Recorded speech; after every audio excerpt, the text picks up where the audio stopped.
DigiClub Special Edition avec la participation de Huawei Technologies, Topnet, Accel Telecom, Bactexis, Idatis et la French Tech Tunis.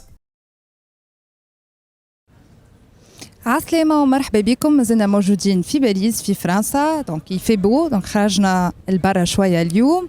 Là on a un invité spécial aujourd'hui pour cet épisode. C'est un invité qui s'exprime pour la première fois dans un média tunisien. Donc pour l'introduire, Monsieur Bill Woodcock.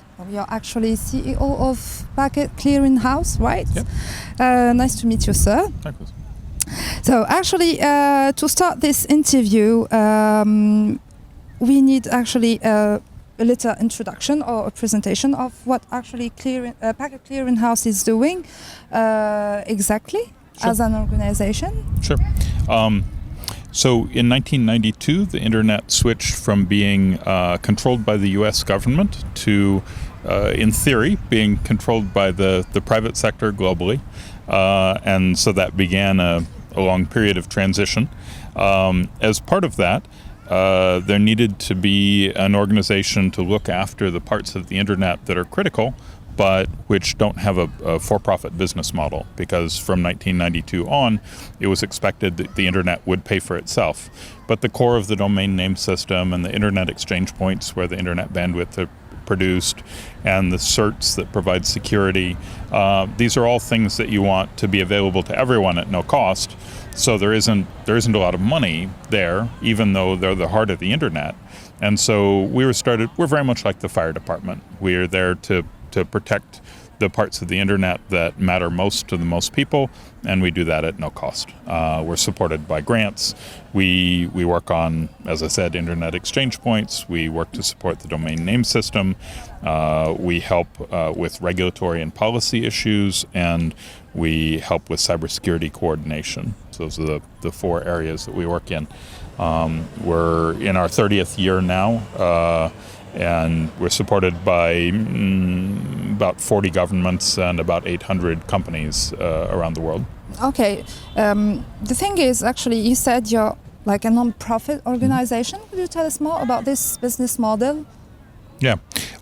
So an NGO like the Red Cross, like many others, were supported by grants and donations from governments and companies that want to ensure that the internet is safe and secure. Could we name them? Or? Sure. Of governments, Canada, France, Spain, Singapore. As I said, there are many of them. Of companies, Cisco, Equinix, NTT, and as I said, literally about 800 companies, but those are the largest ones. The companies particularly have a commercial interest in seeing the internet succeed. They sell more services, more goods when the internet is healthy. It's the same as the fire department. Everyone's business does better if it hasn't burned down. All right. What about the DNS services you're actually providing? Yeah. So for Tunisia's .tn country code domain and about 160 other countries, we provide a domain name service. That means that when someone sends an email to someone at a domain.tn or they visit a website, www.something.tn, that the first query comes to our servers and then we direct them to the right place. So people analogize this to a phone book. It's where you look for the numeric address that will get you where you want to go. So we do that by putting servers all over the world. So we have servers in Tunis, and we have servers in, as of today, 274 other cities around the world in 125 countries. And so what that means is that regardless of where someone is in the world, if they look up a Tunisian domain name, they get an answer quickly. Now, you might think, well, that mostly affects Tunisians when they're traveling. Sure, that's true.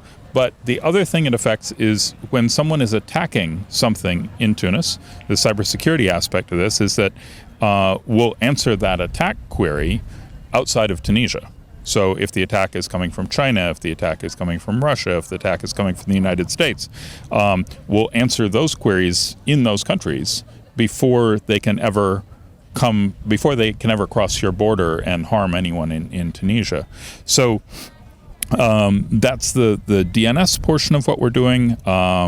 We also do a lot of DNSSEC. DNSSEC is using cryptographic signatures on domain names so that people can assure themselves that they've reached the right place. And unfortunately, Windows computers, Android computers, phones don't actually check those signatures. If you have an Android device or a Windows computer, you can have something called a recursive resolver do that check for you, but then you have to trust the recursive resolver. But Apple devices now all do. They're all capable of doing that check themselves. So if you followed a phishing link and it was pretending to be your bank, for instance, it could tell you that you were about to give up your password to the wrong party. So there are many of these different kind of security layers that get added on. And people talk about this as defense in depth, the sort of security by having many different layers, so that if someone wants to breach the security, they have to breach each of those layers, and it increases the amount of work that they have to do if they're going to attack. And so a lot of our work is in helping countries secure their national domains so that everyone in their country will be less likely to be successfully attacked or compromised, whether that's an individual or a business or the government itself. Okay, and how do you do this exactly? How can we prevent the risk? Yeah. So DNSSEC that I mentioned is a really fundamental building block to internet security, and it works in a hierarchy from the top down. The root of the domain name system is signed, and then under that, all of the top-level domains like .tn and .com and .net are signed. And then beneath that, individual companies have to take care of signing their own.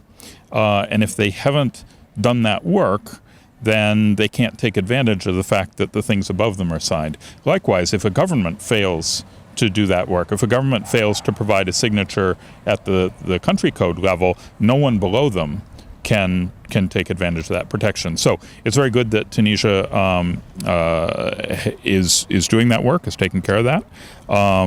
But also everyone in Tunisia who runs a company or has a website that wants to use that security will need to figure that out at some point, or have a service provider that takes care of that for them.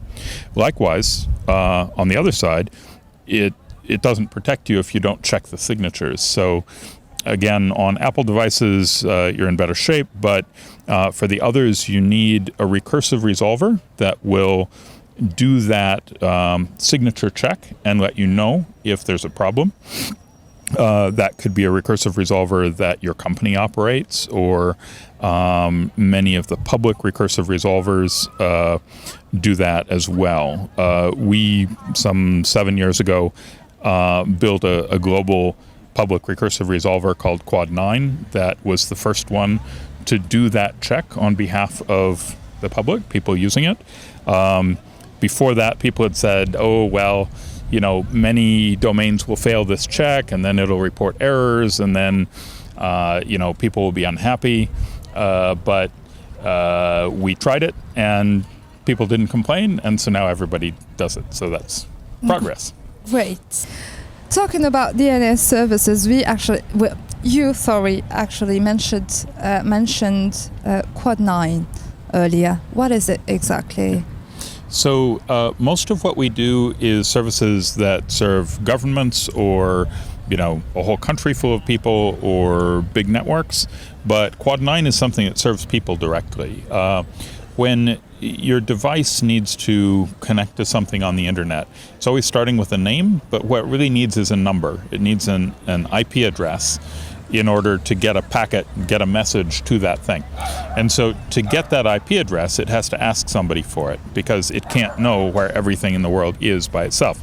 So the first step is it sends a query to a recursive resolver. And the recursive resolver is called that because it will go and ask as many other questions as it needs to get an answer, and then it will just give the answer back. So it recurses through this query process to get an answer.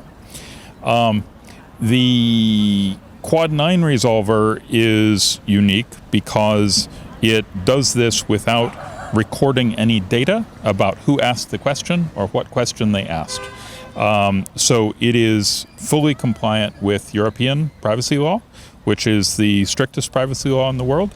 And not only that, it's based in Switzerland as opposed to the EU.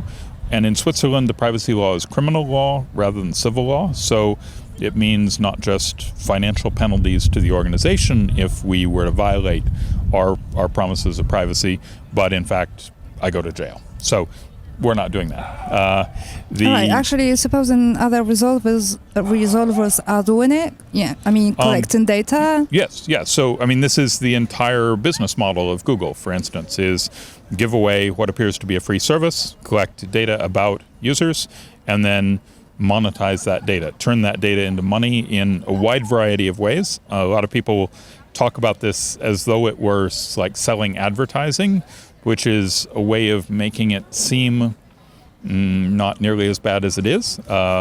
In reality, what's happening is dossiers are being created on every individual in the world, and those dossiers are being sold to intelligence agencies, to marketers, to people who are trying to get people to change their vote in an election. And that information is surprisingly effective in getting people to do things they wouldn't have done otherwise. So privacy is really one of the keystones of our work. And you can't really have security without privacy or privacy without security.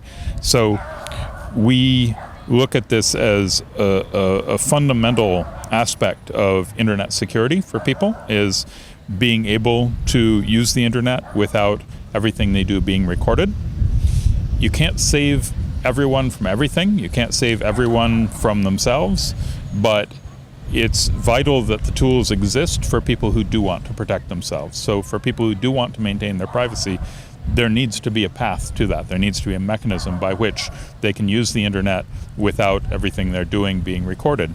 Some people are journalists, some people are political dissidents, some people, are trying to, help other people who are being targeted by criminals. There are many different reasons why someone would want to preserve their privacy for, absolutely moral and legitimate reasons. Often you'll see governments say, well, you don't really need privacy if you're not doing anything wrong. But that's not true, right? That's, governments do things wrong all the time and they preserve their privacy. Right? Yeah. So people need a way of preserving their privacy as well. So Quad 9 does two things. It answers these queries without collecting information about people, and also when people try to connect to something that is going to harm them, so malware, spyware, or a phishing attack, or ransomware, will block that connection. So they could still bypass it and go to it if they really wanted to, but the fact that we've blocked it signals to them that there's a problem there, and then they can go and look it up on the website and find out why that was blocked. All right. So at any given time, there are about 4 million things out there, 4 million criminal attacks that we're blocking on any given day. And what should I do actually to use it? So Quad 9 is called Quad 9 because the IP address is 9.9.9.9. Because this is used to bootstrap connections to other things, your recursive resolver you have to actually put in by number, because that's the first thing that you use before you are able to resolve names to numbers. So the IPv4 address, again, is 9.9.9.9, and the IPv6 address is 2620 FE. And so those you would plug into your domain name server configuration on your device. Maybe if you're at home or an office, you put that into your router, and then your router gives that to all the devices that are on the network. All right. We're getting back actually to IXPs. Mm-hmm. So how is this situation in Africa? Exactly. How I know there is actually many African countries hosting multiple IXPs. Yep. Tunisia still actually hosting just one IXP. Yep. Yeah. So Tunisia had 2 IXPs for a while. Right. One did not succeed. You can't expect every effort to succeed. It's reasonable for some to fail. But what's important is that you keep trying. And so Tunisia has gone from 2 to 1, and there are no new efforts being started right now. I would say given the size of the economy and the population, it would be easy to support 5, 6, 7 exchanges without any real trouble. There are plenty of exchanges in a lot of other African countries, but they're not as many as Brazil is sort of the Southern Hemisphere champion for exchange points. They've got about 35 internet exchange points, and that's done wonders for their economy. The important thing is that internet exchange points cost almost nothing to start. We've surveyed, we work with people to start internet exchange points, and so we've been through this process more than 1,000 times over 30 years. And so we talk with people, we look at how they're doing it, and the average to start an internet exchange point is about $8,000 US. So there isn't really a cost barrier to doing it. And you can do it for free if you want to, right? There are plenty of parties who would help get one started, us, but other organizations as well. The World Bank helps sometimes, and there are plenty of development aid agencies that help. I know the African Union did a program to help, and Afrinic helps as well. So there are plenty of people out there, plenty of organizations out there that will help to make sure that you have the best possible chance of success if you know to ask for help. So I think a good next step for Tunisia would be to first look at the existing exchange in Tunis and say, what could make this more successful, right? Are there networks in Tunisia that are not participating? Are there networks that are here but are not actively using it? Are there international networks that could be induced to come and participate? These are all the things that will make an exchange more successful. Is there content that Tunisian people are trying to access that's not available at this exchange point? That's honestly the most important thing from an economic perspective, is if you can get content that people are trying to reach overseas and bring it locally into the country, that helps a lot. The other thing that could be done is more exchange points. How many do you think actually we need in Tunisia? Especially we actually connected to 8 submarine cables. I think 3 actually are under construction. Okay, so think about this. If someone in Tunisia wants to talk to someone else in Tunisia, and that traffic goes through an exchange point that's in Rome or Milan or Amsterdam or Frankfurt, you're using those international cables. But who's paying for that? Both sides of that transaction are being paid for from Tunisia. That cable is profitable because money is leaving Tunisia, because people in Tunisia are paying to use it. They could be talking to each other directly instead. That's what exchange points are for. Exchange points allow you to build business inside your country, generates revenue, jobs, wealth inside the country, instead of exporting that money to someone in another country who's building a fiber system or building an exchange point in another city. So that's why you want more exchange points, so that more of them will happen, more of them will succeed, more of them will grow. And how many? More is better generally. The part of the United States that I'm from originally is very sparsely populated. The largest towns are a couple thousand people, yet there are, I think, 9 exchange points in that state. Almost all of them in towns of 10,000 people or less. So it isn't that there's some size limit and above that limit you get to have an exchange and below that limit you don't. It has a lot more to do with how entrepreneurial the local economy is, right? Is it a place where people want to set up new businesses, want to do internet entrepreneurialism, or is it a place where people are happy to sit back and let somebody sell them something and they open their wallet and pay for it? That's really the deciding factor. So if there are a lot of people in Tunisia in small towns who want to get something started and they're allowed to, it's very easy for them to do so. And you could have 2 dozen internet exchanges in a country the size of Tunisia. And the time to pay back that investment, if, as I said, about $8,000 on average to get an exchange point going, but the payback time before people using the exchange make a profit on it is typically 3 weeks, right? So how many factories can you build that are making a profit in 3 weeks? Internet bandwidth is an easy thing to produce. And so the question then is, how would you get more exchange points in Tunisia? And Tunisia is one of only a couple countries in the world that require a government license to open an exchange point. So if I were in charge, that would be the first thing I would change. No license.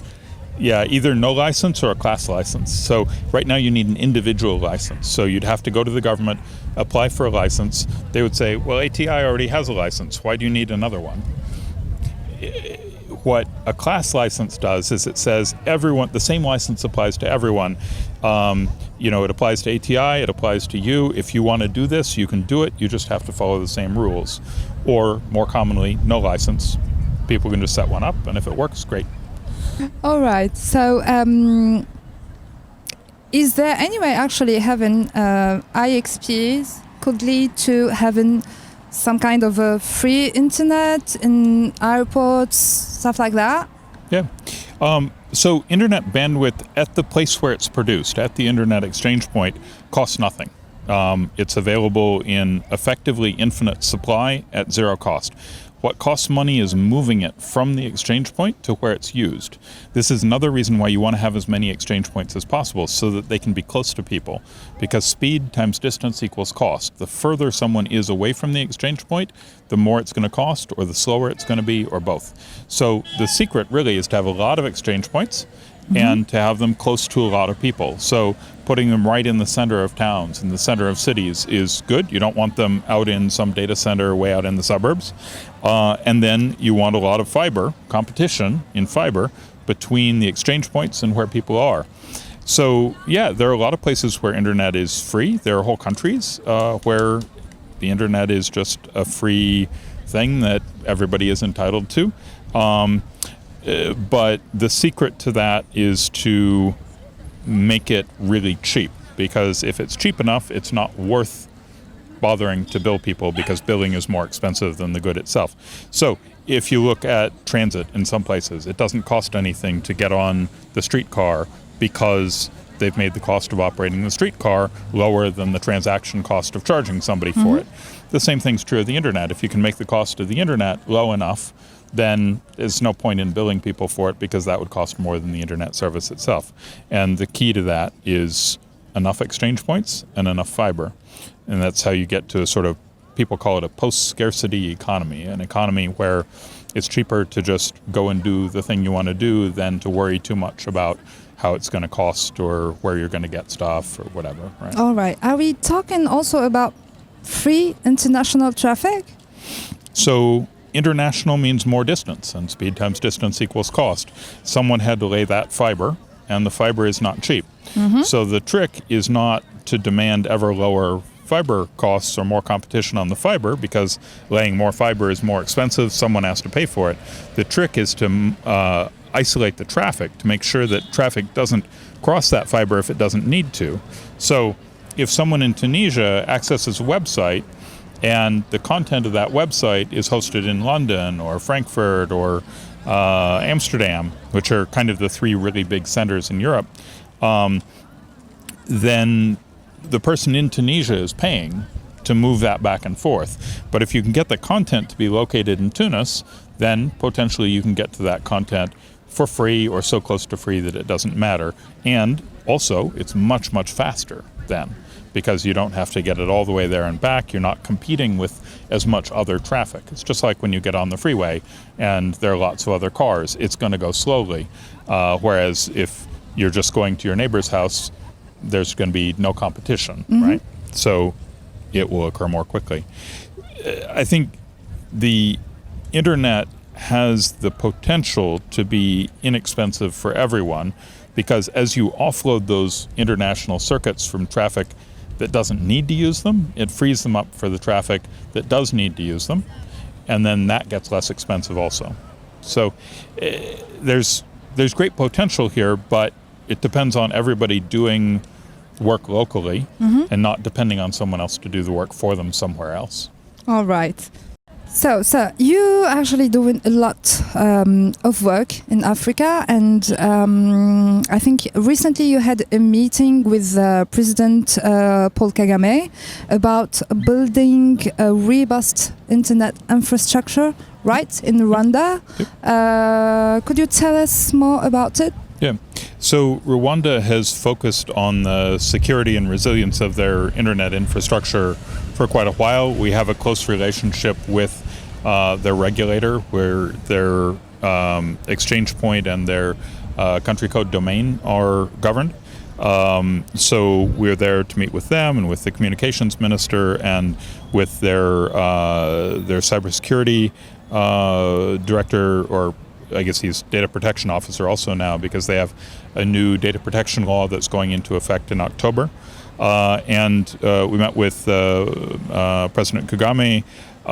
He's also the chair of Smart Africa, and so we're talking not only about what can be done in Rwanda, but also what Smart Africa can be doing continent-wide. And so our partnership with Smart Africa is recent, and we're very much looking forward to working with them on a variety of initiatives. We've mostly thus far been talking about the DNS and about helping countries achieve more self-sufficiency in operating their own DNS. There are still 12 countries now in Africa that don't have control of their own DNS. So countries where the administrator of the DNS for that country is a private person living elsewhere with no citizenship or ethnic connection with that country. This is a neo-colonialist phenomenon. Any cases you're working on and you can mention? Yeah, well, so we've been working on this since 2001 was the first one of these that we managed to repatriate. We're working with Mali and Guinea and the Central African Republic right now, and Benin just finished. So that's a success there. One of the problems is that when a privateer elsewhere gets a hold of one of these domains, they tend to abuse it badly. They don't have any national interest in mind. They're just trying to maximize their own profit. And so often they'll sell vast numbers of domains to cyber criminals because it's in their short-term interest to take that money without checking to see whether it's for legitimate use. And so Mali.ml, there's more cybercrime happening in the .ml domain than any other domain in the world except for .com. And so it's really critical that we get ML cleaned up for the cybersecurity of the whole world, not just Mali, but the whole world is affected by the prevalence of cyber criminals in that domain because it's been allowed to be under the control of someone who had no connection with the country. So that still leaves another 9 or 10 to go, and it's a process of having conversations with their communications ministry, with their communications regulator, helping them to establish a multi-stakeholder governance process for the domain in their countries, so that one can be assured that when the domain comes back, that it will be governed better than it was by whoever had it before, which is a low bar, but does require a little bit of work and organization. And then making sure that there are actually servers in the country. So if it's someone in the Netherlands or elsewhere who controls, I mentioned the Netherlands because Freenom is the company that was most guilty of doing this, and they're based in the Netherlands. If you have someone doing this who has no connection with the country, they don't see any reason to serve that country specifically. So you get a situation where the country may not even have name servers for its own domain in the country. So if they lose external connectivity, they're out of luck. We also work to put root name servers into countries. We've been doing that for a bit over 20 years, and so most African countries have multiple root name servers in their countries now. We put those on internet exchange points so that everyone will have equal access to them. We do this as a matter of policy with all of our work. We connect things directly to exchange points. If we were a for-profit company and we were just trying to do things the easy way, the profitable way, we would go to the biggest network in the country and say, here, we want you to put this on a server for us. But then that company, that carrier, would have more of a benefit than everyone else in the country would, and they would be able to use that as a lever to extract more payments from everyone else. It would make the digital divide worse. It would make the cost of internet service higher for users. So if instead we connect to an exchange point, then everybody can connect, everyone has equal access. It makes things cheaper and faster rather than more expensive. All right. There is also a recent project with the OCDE, right? Yep. So that governments are always very curious to understand transborder flows of cash and transborder flows of data. And it's been very difficult to know these things with respect to the internet since 1992. Before 1992, things were very well instrumented and all that information went to the US government. Since 1992, the internet is more global, but also there's no one place to look for all this information. So the OECD's role is to support data-driven policymaking, to help people in positions of power in government make better legislation, better regulation based on actual information, not just guesses or whatever. So having that information to drive good decision making is really critical, and we haven't had it with respect to the internet. You look at a country like Tunisia and you say, well, how much of the internet bandwidth in Tunisia is produced in our exchange point? How much is produced in Frankfurt? How much is produced in Milan? How much is produced in Athens? Who knows, right? There's literally no information about that. So this project that the OECD is doing is to collect just a tiny amount of information, looking at one transaction out of every million, throwing away what the transaction is and just looking at where it was going and where it came from, and then reducing that to just the country level. So it can say, over the long term, it can collect enough data to be able to say what percentage of the traffic in Tunisia is staying in Tunisia, what percentage is coming from Germany, what percentage is coming from Singapore, what percentage is coming from the United States. And you can also turn that around and say, what percentage of the traffic that's produced in Tunisia is consumed in the United States or in Spain or, So this helps governments understand the balance of trade. It helps them understand where their money is going, helps them understand how well they're doing in terms of self-sufficiency. And I think with more insight into that self-sufficiency, more governments will be incentivized to try and become net producers rather than net consumers. Because if you're a net producer, you've got money coming in. If you're a net consumer, well, money's leaving the country, and a lot of countries don't have any money to spare. So better that they all try and be net producers. Yeah.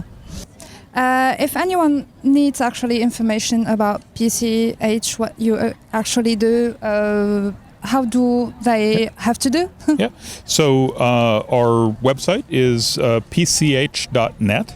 And I also mentioned Quad9 earlier. That's quad9.net, QUAD9.net. There's more information about everything I've said on both those websites. Again, it's non-commercial. Nobody's selling anything. All the information on those websites is there for everyone at no cost. All right. Thank you so much. It's my pleasure. Thank you very much. You're welcome. DigiClub Special Edition avec la participation de Huawei Technologies, Topnet, Accel Telecom, Bactexis, Idatis et la French Tech Tunis.